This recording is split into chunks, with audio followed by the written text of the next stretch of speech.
Hey my dear friends, at the beginning of this year I uploaded a video in which I did an unboxing of one of the greatest board games that ever existed in my opinion, which was Battlemaster, and I had a lot of fun doing it. And some eagle-eyed viewer amongst you noticed that in my board game collection there was also a game called DragonStrike. This game right here, and so, since some of you suggested to do an unboxing also of this game, I decided why not, let's just do it. DragonStrike was a board game published by TSR in 1993, and in my humble opinion, I always considered this game as kind of a connection between HeroQuest and Dungeons & Dragons, because it is a board game that really looks like HeroQuest, but with a lot of elements that kind of resemble D&D in a lot of ways. For example, the character that you can play in this game have some feats, and there are some special rules that the player can use in order to interact with monsters. There is kind of a dungeon master with a little bit more power instead of the dungeon masters of HeroQuest, but with not that much power that can overcome the rules of the entire game like Dungeons & Dragons. It's a very special, kind of an experimental game, and even though this game wasn't as popular as HeroQuest was back then, it still have to this day a very dedicated fan base to which I also belongs to. And so, since this is one of my favorite board game, I also decided to share my love for this little piece of tabletop history with you, especially for those of you who have never heard about DragonStrike before this day. So, my dear friends, join me in this retro unboxing of one of the most interesting and kinda revolutionary in some way board game of the 90s, DragonStrike. It is almost impossible not to appreciate the amazing box art of this board game. I generally have a soft spot for this kind of art, so I might be a little bit biased here, especially because I love knights riding on horses. However, I'm confident in saying that this artwork is truly a wonderful and iconic piece from that time. On the back of the box, the content of the board game is roughly shown, including the miniatures, the board, and also the most interesting and curious piece of the entire box.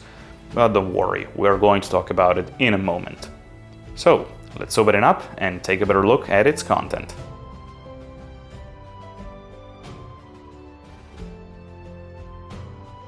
Let's start with the two main booklets of the board game, the instruction book and the adventures book. The instruction booklet contains all the basic information you need to build and set up the game in an easy and clear way. It covers how to put together the various components, where to place the card deck, tokens, Dragon Master screen, etc., as well as the various rules of the game, such as moving, attacking, casting spells, line of sight, and how to interact with your surroundings. This includes disarming trap, opening doors, looking for secret passages, and searching for treasure chests. As I mentioned at the beginning, in my opinion this game was specifically designed to introduce player to some concept and playstyle generally associated with D&D, like role-playing. Therefore, there are some rules specifically designed to achieve this, such as allowing players to perform feats with their heroes, like swimming, climbing, kicking open a door, or asking questions and talking to the monster they encounter. The Dragon Masters takes on the role of the monsters, answering and interacting as the monsters would. It really shows how much the creator of the game wanted to make something unique, fun, but also quick to set up and play. Then of course we have the Adventures booklet that, like HeroQuest, provide various scenarios with different setups, NPCs, objectives, and treasures. There are a whopping 16 adventures to play, providing a good amount of replayability. There is also a very well illustrated map book to use in tandem with the Adventures booklet. This is used to show how to set up the board and which board to use for the chosen adventures, as there are 4 of them. Then we have more paper sheet to look at. This one shows 3 different board games that TSR sold at the time, including the box of the Dungeons & Dragons games, the special edition DragonQuest board game that came with 6 free metal models sculpted by Raul Partha, and the amazing The Classic Dungeon board game. Unfortunately, I don't have these games, but oddly enough, I actually have the expansion for the Classic Dungeon called The New Dungeon, which contain 10 metal miniatures, also sculpted by Raul Partha, alongside some new spell cards. I'm planning to get my hands on the Classic Dungeon board game, and when I do, maybe I can do an unboxing of it. If you're interested, let me know down in the comments. Then there is this blue consumer response card for the game, with the old TSR marketing department PO box address, if you're interested. Last but not least, there is an invitation to join the Dragon Knights Club. As a new member, you would receive a lot of incredibly cool stuff like an original membership ID card, a 12-sided transparent die, a t-shirt, 2 wall posters, 2 issues of the Dragon Knights comic book newsletter, and, as a bonus, a free warrior miniature by Raul Partha. All of that was only for $20 per year.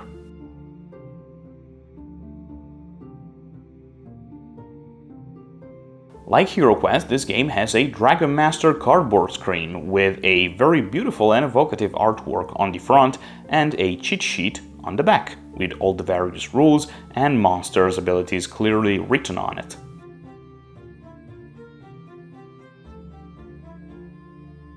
Now onto one of the 2 most iconic pieces of this board game, the character cards.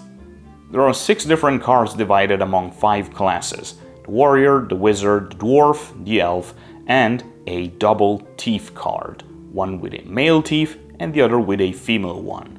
I don't really understand why they did this. It would have been cooler if, instead of a second thief, we had another character with a different class, like a paladin, a druid, or a knight, since there is one on the box art. The cards are divided into 2 parts. On the front we have a live-action image of our character. I particularly love the elf, as his expression perfectly resembled mine when I realized that I'm well over my 30s and still painting and playing with a bunch of plastic toy soldiers. On the back of the cards, all the stats, equipment, hit points, and abilities of our characters are displayed. It also shows what type of dice you'll need to use to complete an action, like attacking, saving against a melee or magic attack, etc. And speaking of dice, there are 3 in the box: a blue D4, a white D10, and a black D12. It's kind of refreshing not to see a D6 for once. Then there is a good amount of cardboard and plastic tokens inside, like the doors. This game was heavily inspired by HeroQuest after all, and also other that represent different statuses and treasures found in the game. My absolute favorite is the carriage, because I just love the escort mission in this game. Like a respectable HeroQuest clone, this game provides a huge amount of cards. The cards are divided into 38 treasure cards, representing all the different kinds of artifacts and magic items that the heroes can find.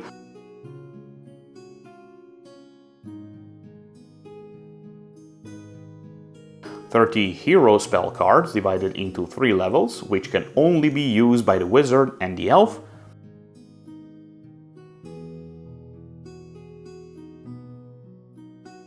5 sneak attack cards, an exclusive type of cards available only to the thief.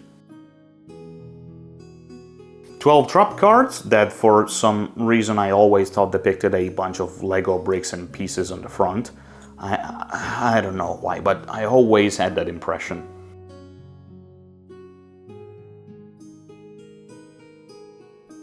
Additionally, there are 5 reference cards with a short description of all the heroes to help the player understand their role in the game. 10 monster cards, which are my absolute favorite, due to the fact that the pictures on the front are the actual miniatures that you'll find in the box, completely painted for the occasion.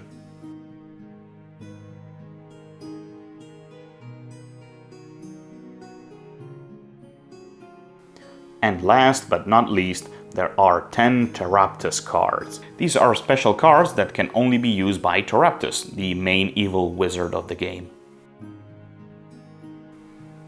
But what would a game like this be without a beautiful selection of miniatures? The game comes with 24 multicolored plastic miniatures, 6 heroes, 4 bugbears, 3 orcs, 3 death knights, 2 gargoyles, a giant, a troll, a fire elemental, a man scorpion, an evil wizard, and, of course, the dragon, the only model that requires assembly in the box, by the way. Perhaps due to the costs or the technology of that time, it was pretty difficult to include what was then considered a respectable big model.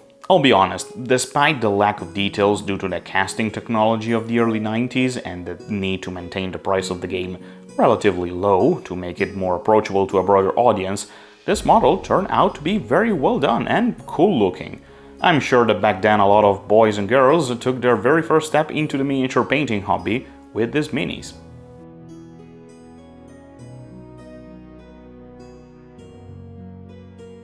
But what made this board game almost unique in its genre is the inclusion of a VHS tape. Essentially, the content of this tape is a short 33 minutes movie filmed in hyper-reality, which means it's an electrifying mix of live action and computer animation. Honestly, it was a very low-budget short movie, and that really showed. But I, and all the fans of this game, can really hate it for that. I mean, just look at it. Feeling brave tonight? How brave? Brave enough to do battle with hideous monsters?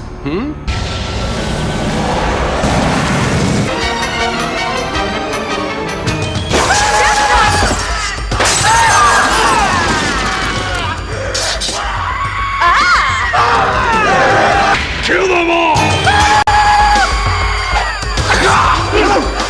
As usual, you overestimate your accomplishment!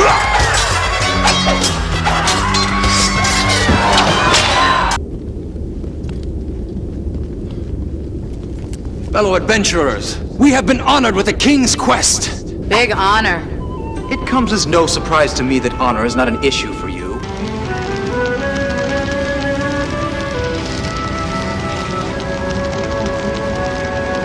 All the men are mesmerized by the fire elemental.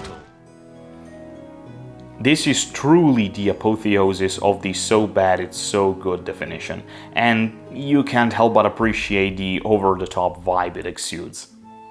Fortunately, the movie has been fully uploaded here on YouTube, and I highly suggest you check it out. I'll leave a couple of links down in the description if you're curious. I'll also leave a link to a short interview with Darren McBee, the guy who played the role of the warrior in the DragonStrike short movie. The final pieces are the boards. There are 2 beautiful double-sided boards, each representing a different stage: the city, the castle, the cavern, and the valley. I adore the style used to illustrate the boards. They are extremely colorful and packed with tiny details decorating them. My absolute favorite is the valley, with its river, the campfire, and all the monsters scattered around the board, ensuring that even though this place looks peaceful, the heroes should never let their guard down. Overall, this game was, and still is, in my opinion, a true masterpiece of a board game. It's really a shame it didn't manage to become as iconic as HeroQuest was back then, but it has surely survived the test of time. To this day, there is a very dedicated fan base still playing and appreciating it, much like many other great board games of the 90s.